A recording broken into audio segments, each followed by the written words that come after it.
Hi hello friends, வணக்கம் and welcome back to my channel. Friends, இன்னைக்கு நம்ம வீடியோவில் என்ன பார்க்க போறோம்னா கூலி படத்தோட ரிவ்யூ தான் பார்க்க போகிறோம். ஆக்சுவலாக ஃபர்ஸ்ட் டைம் நான் ஒரு மூவி ரிவ்யூ பண்ணுறேன். இதை நான் எப்படி ஆர்கனைஸ்டாக சொல்கிறேன் எனக்கு தெரில. பட் கண்டிப்பாக இந்த வீடியோ வந்து உங்களுக்கு வந்து அந்த படத்தை வந்து ஸ்பாய்லராக இருக்காது. நான் எந்த ஒரு சீனையுமே ரிவீல் பண்ணி உங்களுக்கு வந்து அந்த படத்தை வந்து ஸ்பாயில் பண்ண மாட்டேன். கண்டிப்பாக நீங்கள் புதுசாக பார்க்குறவங்களுக்கு வந்து கண்டிப்பாக அது எந்த ஒரு டிஸ்டர்பன்ஸும் பண்ணாது. நான் எந்த டிஸ்டர்பன்ஸுமே பண்ணாமல் உங்களுக்கு எப்படியோ அந்த கதையோட சுருக்கத்தை எப்படி சொல்லிடலாம். அதுக்கப்புறம் உங்களுக்கு அந்த படம் எப்படி இருக்கு, நல்லா இருக்கா நல்லா இல்லையா, அப்புறம் அந்த யூஸ் பண்ணிருக்க கேஸ்டிங் எல்லாம் எப்படி இருக்கு அப்படிங்கிற விஷயத்த மட்டும்தான் இந்த வீடியோவில் நான் தெளிவாக சொல்ல போறேன். ஃபர்ஸ்ட் டைம் நான் வந்து ஒரு மூவி ரிவ்யூ பண்ணுறங்காட்டி எனக்கு கொஞ்சம் ரோல் ஆகுது. அதனால கொஞ்சம் அட்ஜஸ்ட் பண்ணிக்கோங்க ஃப்ரெண்ட்ஸ். அதுக்கப்புறம் என்னன்னா, வீடியோ யாராவது புதுசாக பார்த்துட்டு இருந்தா மறக்காம சேனலை சப்ஸ்கிரைப் பண்ணிக்கங்க. அப்புறம் வீடியோக்கு மறக்காம லைக் பண்ணிடுங்க ஃப்ரெண்ட்ஸ். அதுக்கப்புறம் உங்க ஃப்ரெண்ட்ஸுக்கெல்லாம் இந்த வீடியோவை ஷேர் பண்ணுங்க. ஓகே, வாங்க வீடியோக்குள்ள போகலாம். ஓகே ஃப்ரெண்ட்ஸ், படத்தோட ஒன்லைன் என்ன அப்படின்னு பார்த்தீங்கன்னா, தன்னோட ஃப்ரெண்டை கொன்ன ஒருத்தனை வந்து பழி வாங்குறதுக்காக ஹீரோ போறாரு. அதாவது யாரு தன்னோட ஃப்ரெண்டை கொன்னா, இதுக்காக கொன்னாங்க அப்படிங்கறத தெரிஞ்சுக்கிறதுக்காக வந்து ஹீரோ வந்து போவாரு. அவங்களை எப்படி பழி வாங்குறாரு, எப்படி அந்த கடைசியா எல்லாத்தையும் கண்டுபிடிச்சு கொள்றாரு அப்படிங்கறதான் இந்த படத்தோட ஒன்லைன் ஃப்ரெண்ட்ஸ். ஓகே ஃப்ரெண்ட்ஸ், இப்போ பாத்தீங்கன்னா நம்ம படத்தோட ஃபர்ஸ்ட் ஹாஃபோட கதையை ஸ்பாயில் பண்ணாம உங்களுக்கு சிம்பிளா மட்டும் சொல்லிடுறேன்.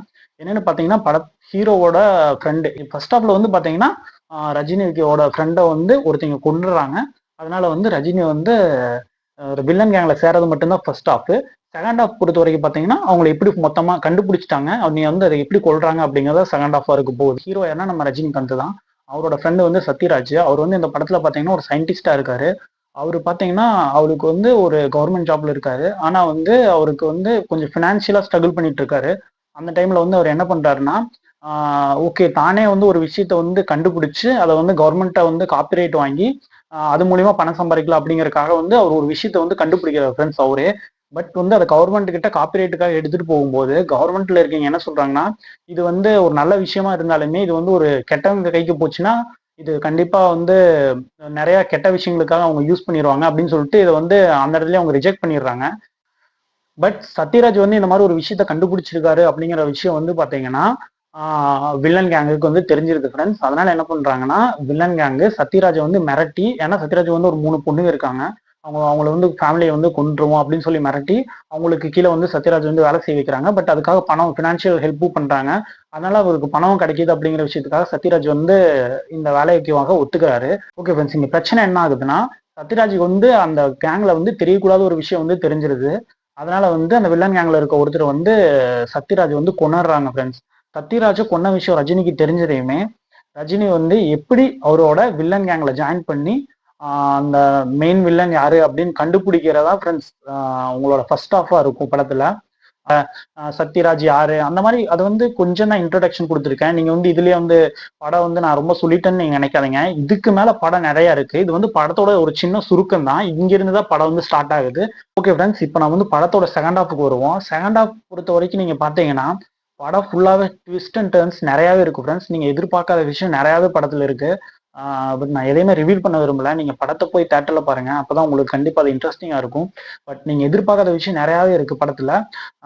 அதான் எப்படி வந்து நீ செகண்ட் ஹாஃப் ஃபுல்லாவே என்னன்னா அந்த வில்லன் எப்படி கொள்றாரு அங்க. இப்போ வந்து அந்த பெரிய நான் ஒரு வில்லன் யாருன்னா நம்ம நாகார்ஜுனா இருக்காருல்ல, அவர் வந்து என்னென்னலாம் ஸ்மெக்லிங் எல்லாம் என்னென்ன பண்றாரு அந்த மாதிரி விஷயத்த பத்தி வந்து நிறைய இதுல காமிச்சிருக்காங்க. செகண்ட் ஹாஃப் பொறுத்த வரைக்கும் இதுதான் ஃப்ரெண்ட்ஸ். நான் வந்து இப்போ வந்து பாத்தீங்கன்னா கதையை என்னன்னு பார்த்துட்டோம், கதையோட சுருக்கம் என்னன்னு பார்த்துட்டோம். இதுக்கப்புறம் வந்து இந்த படத்துல பேசப்பட வேண்டிய விஷயம் வந்து பாத்தீங்கன்னா நிறையாவே இருக்கு ஃப்ரெண்ட்ஸ். ஓகே ஃப்ரெண்ட்ஸ், இந்த படத்துல நம்ம பேசப்பட வேண்டிய விஷயம் என்னன்னு பாத்தீங்கன்னா படத்தோட கேஸ்டிங் ஃப்ரெண்ட்ஸ். இப்போ நார்மலான ஒரு லோகேஷ் கனகராஜ் படம் அப்படின்னு பாத்தீங்கன்னா இப்போ நம்ம லியோ எடுத்துக்கலாம் ஃப்ரெண்ட்ஸ். லியோல பாத்தீங்கன்னா எல்லாருமே பாத்தீங்கன்னா ஸ்டார் கேஸ்டிங்கா பண்ணியிருப்பாங்க. ஓகேவா, இப்போ ஒரு சின்ன சின்ன கேரக்டருக்குமே ஒரு பெரிய பெரிய நடிகரை கொண்டு வந்து நடிக்க வச்சிருப்பாங்க. ஆனா அவங்களால பொட்டுன்னு கொண்டுருவாங்க ஃப்ரெண்ட்ஸ். அது வந்து நம்ம கொஞ்சம் டிசப்பாயிண்டிங்கா இருக்கும். ஏன்னா ஒரு பெரிய ஸ்டார் காஸ்ட் வந்து அவங்க வந்து ஒரு பெரிய ஒரு ரோல் பண்ணுவாங்க அப்படின்னு நான் நினைச்சிட்டு இருப்போம். ஆனா வந்து அந்த படத்தை வந்து கொண்டுருவாங்க. அது வந்து எனக்கு பர்சனலா வந்து அந்த படத்துல ரொம்ப டிசப்பாயின்மெண்டா இருந்தது. பட் இந்த படத்துல பாத்தீங்கன்னா உங்களை வந்து அந்த மாதிரி எந்த விஷயமே இல்லை. ஒவ்வொரு கேரக்டரையுமே வந்து பாத்தீங்கன்னா கதையோட எண்டு வரைக்குமே ப்ராப்பரா டிராவல் பண்ணி எடுத்து போயிருக்காரு. கேஸ்டிங்கை வந்து ரொம்ப ப்ராப்பரா யூட்டிலைஸ் பண்ணியிருக்காரு. இன்னொரு விஷயம் நம்ம லோகேஷ் கனகராஜ் ஒரு படத்துல சொல்ல வேண்டிய விஷயம் என்னன்னா, உமன் கேரக்டர்ஸ் வந்து அந்த இம்பார்ட்டன்ஸ் கொடுக்குறது ஃப்ரெண்ட்ஸ். உண்மையிலுமே அதை நான் வந்து ரொம்ப அப்ரிஷியேட் பண்ணுவேன் படத்துல. ஏன்னா வந்து இப்போ யூஸ்வலா வந்து ஒரு ஒரு உமன் ஒரு ஃபீமேல் கேரக்டர்னா எதுக்காக வைப்பாங்க? ஒரு டான்ஸுக்கு, இல்லைன்னா வந்து ஒரு சும்மா ஒரு ரொமான்ஸுக்கு, ஒரு லவ்வுக்கு அப்படி மட்டுமே வைக்காம அவங்களுக்குன்னு ஒரு ஒரு ரோலு இம்பார்ட்டன்ஸ் கொடுத்து கொண்டு போற விஷயம் வந்து உண்மையிலுமே ஃப்ரெண்ட்ஸ், அதாவது அந்த ஒரு ஜெண்டர் ஈக்குவாலிட்டி அப்படின்னு ஒரு விஷயம் இருக்கு பாத்தீங்களா, உண்மையிலுமே வந்து அது நல்ல விஷயம். அது வந்து லோகேஷ் கனகராஜ் வந்து அது வந்து கரெக்டா அவரோட ஃபிலிம்ல ஃபாலோ பண்றாரு. இந்த படத்துலயும் அந்த விஷயத்த ஃபாலோ பண்ணியிருக்காரு. ஒரு ஒரு நல்ல கேரக்டர் இருக்கு ஃப்ரெண்ட்ஸ் படத்துல. ஒரு மெயினான ஒரு கேரக்டர், ஒரு ஃபீமேல் கேரக்டர் இருக்கு. அதை வந்து நான் என்னன்னு நான் உங்களுக்கு ரிவீல் பண்ண மாட்டேன். கண்டிப்பா நீங்க படத்தை வந்து தேட்டருக்கு போய் பாருங்க. உண்மையாலுமே நல்லா இருக்கும். இது வந்து நான் வந்து லோகேஷ் கனகராஜ் வந்து இந்த விஷயத்துல வந்து நம்ம ரொம்பவே பாராட்டலாம் ஃப்ரெண்ட்ஸ். வந்து பாத்தீங்கன்னா இந்த மஞ்சுமல் பாய்ஸ்ல ஒருத்தர் நடிச்சார்ல, அந்த அவர் வந்து இந்த படத்துல வந்து ரொம்ப ரொம்ப ஒரு முக்கியமான ரோல் பண்ணியிருக்காரு. அவரு தான் அந்த படத்துல வந்து கடைசி வரைக்கும் டிராவல் பண்ற ஒருத்தர். பட் நான் அதை ரிவீல் பண்ணக்கூடாது. பட் நீங்க தெரிஞ்சுக்கங்க, அவர் வந்து ரொம்ப ப்ராப்பரா அந்த படத்துல யூட்டிலைஸ் பண்ணியிருக்காரு. என்ன சொல்றது, ஒரு ஆஹ் இப்போ பழைய இதுக்கு முன்னாடியான லோகேஷ் கனகராஜ் படத்துல பாத்தீங்கன்னா ஒரு பெரிய பெரிய ஸ்டார் காஸ்டிங்க ஈஸியா வேஸ்ட் பண்ணாலுமே இதுல வந்து ஒரு ரொம்ப சிம்பிளான ஒரு ஆக்டரை கூட கொண்டு வந்து ஒரு பெரிய ஒரு ஆளா வளர்த்து விட்டு இருக்காருன்னே சொல்லலாம் லோகேஷ் கனகராஜ் இந்த படத்துல. அடுத்த ஒரு விஷயம் என்னன்னு பாத்தீங்கன்னா, ரஜினிக்கு தம்பியா வந்து இந்த படத்துல வந்து ஒருத்தர் வந்து ஒரு கேரக்டர் பண்ணியிருக்காரு. அவர் வந்து பாத்தீங்கன்னா ஒரு தெலுங்கு ஆக்டர். உண்மையாலுமே ஃப்ரெண்ட்ஸ் நான் என்ன சொல்லிட்டேன், எனக்கெல்லாம் கூஸ் பம்ப் ஆயிடுச்சு ஃப்ரெண்ட்ஸ் அந்த சீன் எல்லாம் பார்க்கும்போது. உண்மையாலுமே சில்லறை தெருக்கி விட்டுருக்காரு, வேற லெவல் ஃப்ரெண்ட்ஸ். அதெல்லாம் நீங்க அந்த சீனு அப்படியே ஒவ்வொரு சீனையும் வந்து செதுக்கி இருக்காரு இந்த படத்துல. உண்மையாலுமே ஃப்ரெண்ட்ஸ், உண்மையாலுமே மிரட்டி விட்டுருச்சு இந்த படத்துல. ஆஹ் அந்த ரஜினியோட தம்பி கேரக்டர் எனக்கு ரொம்பவே பர்சனலா பிடிச்சது. எனக்கு வந்து அந்த நான் சொல்லும் போதே பாருங்க எனக்கு முகத்துல எவ்வளவு ஒரு சந்தோஷம் அப்படின்னு. உண்மையாலுமே வந்து அது வந்து ரொம்ப ஒரு ரொம்ப நல்ல கேரக்டரா இருந்தது. என்ன சொல்றது, உங்களுக்கு கூஸ் பம்பா இருக்கும் ஃப்ரெண்ட்ஸ். இந்த ரஜினியோட தம்பி வர சீன் எல்லாமே பாத்தீங்கன்னா உங்களுக்கு கூஸ் பம்பா இருக்கும். கேரக்டரை வேஸ்ட் பண்ணாம ப்ராப்பரா யூட்டிலைஸ் பண்ணியிருக்காரு லோகேஷ் கனகராஜ் இந்த படத்துல. டெக்னிக்கலா சொல்ல போனா, நம்ம டெக்னிக்கலா சொல்ற அளவுக்கு பெரிய நாலேஜ் இல்ல, இருந்தாலும் நான் என்ன சொல்றேன்னா படத்துல டிஏஜிங் மிரட்டிட்டாரு. நான் என்ன சொல்றது, இப்போ கோட்டுல பாத்தீங்கன்னா ஓரளவுக்கு கொஞ்சம் சொதப்பிருச்சு ஃப்ரெண்ட்ஸ் டிஏஜிங்க விஜய்க்கு, இவர் வெங்கட் பிரபுவோடது. பட் இதுல பாத்தீங்கன்னா ரஜினியோட டிஏஜிங் நீங்க டிஏஜிங்னே சொல்ல முடியாது, ரொம்பவே ரியலிஸ்டிக்கா இருக்கு. கொஞ்சம் கொஞ்சம் சீன்ல மட்டும் கொஞ்சம் ஒரு மாதிரி சொதப்பின மாதிரி அதாவது கொஞ்சம் தெரியும் ஃப்ரெண்ட்ஸ்.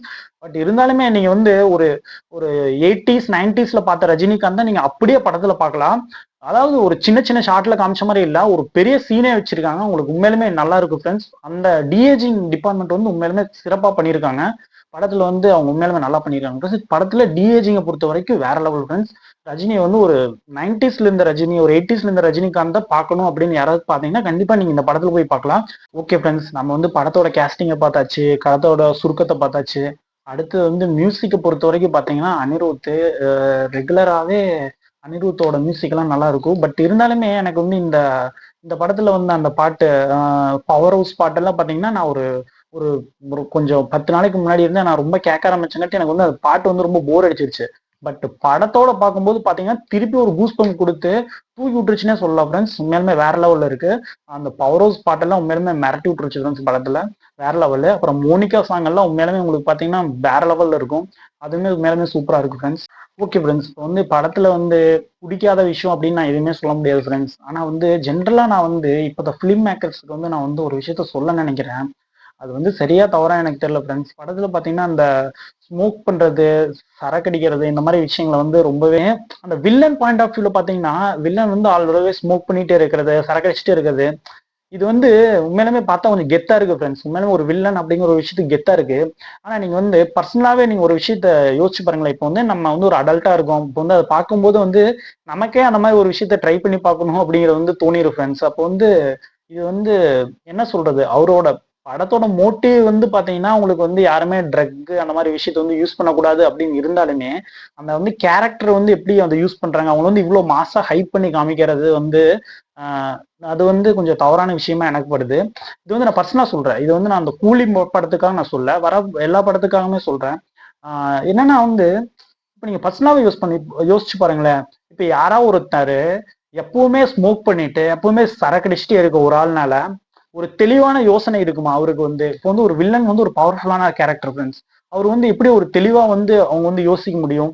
இப்போ அவங்க ஃபைட் எல்லாம் பண்றாங்க, இப்போ வந்து எப்படி எப்பவுமே சரக்கடிச்சிட்டு இருக்க ஒருத்தர், எப்பவுமே ஸ்மோக் பண்ணிட்டு இருக்கிற ஒருத்தர் அப்படி எப்படி ஃபைட் பண்ண முடியும் சொல்லுங்க? அவங்க கண்டிப்பா ஒரு ஒரு உடம்ப வந்து ஹெல்தியா வச்சுக்கிறது அப்படிங்கிற விஷயம் வந்து அது வந்து ஒரு வேற ஃப்ரெண்ட்ஸ். ஆனா இவங்க வந்து நம்ம யூஸ்வலாவே சினிமால பாத்தீங்கன்னா இவங்க வந்து ரொம்ப ஸ்மோக் பண்ற ஒருத்தர் போய் ஃபைட் பண்றது இதெல்லாம் பாத்தீங்கன்னா ஒரு ஃபேண்டசியா கரெக்டா இருக்கும்.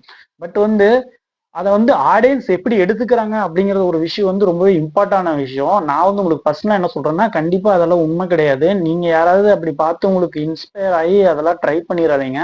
அதுக்காக தான் நான் இந்த விஷயத்த சொல்றேன். பட் இது கூலி படத்துக்குன்னு நான் சொல்ல. பட் எந்த படமாவே இருந்தாலுமே சரி, இப்போ ஒரு படத்துல வந்து ஒரு வில்லன் வந்து ஒரு மாசா கெத்தா இருக்காரு, ஒரு ஹீரோவே ஒரு தம் அடிச்சுட்டு ஒரு சரக்கு அடிச்சுட்டு கெத்தா இருக்காரு, மாசா இருக்காரு அப்படின்னு நினைச்சிட்டு நீங்களும் நமக்கு மாசு கெத்துன்னு சொல்லி அப்படி ட்ரை பண்ணீங்கன்னா கண்டிப்பா டொக்குழுங்க ஃப்ரெண்ட்ஸ். நீங்க வந்து கண்டிப்பா அந்த மாதிரி விஷயங்கள ட்ரை பண்ணாதீங்க. அது மேலுமே ரொம்ப தவறான ஒரு விஷயம் தான். கண்டிப்பா அது ஒரு ஹெல்தியான விஷயமே கிடையாது. அதை தான் ஃப்ரெண்ட்ஸ் நான் உங்களுக்கு கன்வே பண்ணணும்னு நினைச்சேன். அதனால நோ ஸ்மோக்கிங் வந்து நானும் உங்களுக்காக சொல்றேன். ஹெல்த்தை வந்து ரொம்ப பத்திரமா பார்த்துக்கங்க ஃப்ரெண்ட்ஸ். இந்த மாதிரி எல்லாம் படம்லாம் பார்த்து நீங்க இன்ஸ்பயர் ஆகி நீங்க அந்த மாதிரி விஷயத்துல இறங்கிடாதீங்க அப்படிங்கறதுக்காக தான் இந்த ஒரு பாயிண்ட் உங்களுக்கு சொல்றேன். ஓகே ஃப்ரெண்ட்ஸ், இதுதான் நான் வந்து இந்த படத்துக்காக என்னோட ரிவ்யூ, என்னோட பாயிண்ட் ஆஃப் வியூல இந்த படம் வந்து இப்படிதான் இருந்துச்சு. நான் அதை தான் உங்களுக்கு வந்து சொல்லணும்னு நினைச்சேன். ஓகே ஃப்ரெண்ட்ஸ், வீடியோ பிடிச்சிருந்தா மறக்காம வீடியோவை முதல்லயே சொன்ன மாதிரி லைக் பண்ணிருங்க. அப்புறம் வந்து வீடியோ வந்து இவ்வளவு நேரம் நீங்க பார்த்த எல்லாருக்குமே ரொம்ப ரொம்ப தேங்க்யூ. அதுக்கப்புறம் வந்து சேனலை யாராவது புதுசா பார்த்துட்டு இருந்தீங்கன்னா மறக்காம சேனலை சப்ஸ்கிரைப் பண்ணி பெல் பட்டனை தட்டி விட்டுருங்க. அப்புறம் வந்து உங்க ஃப்ரெண்ட்ஸுக்கெல்லாம் ஷேர் பண்ணுங்க ஃப்ரெண்ட்ஸ். அப்புறம் நான் வந்து டாடா பை பை ஃப்ரெண்ட்ஸ். நம்ம அடுத்த வீடியோல பார்க்கலாம். பாய்.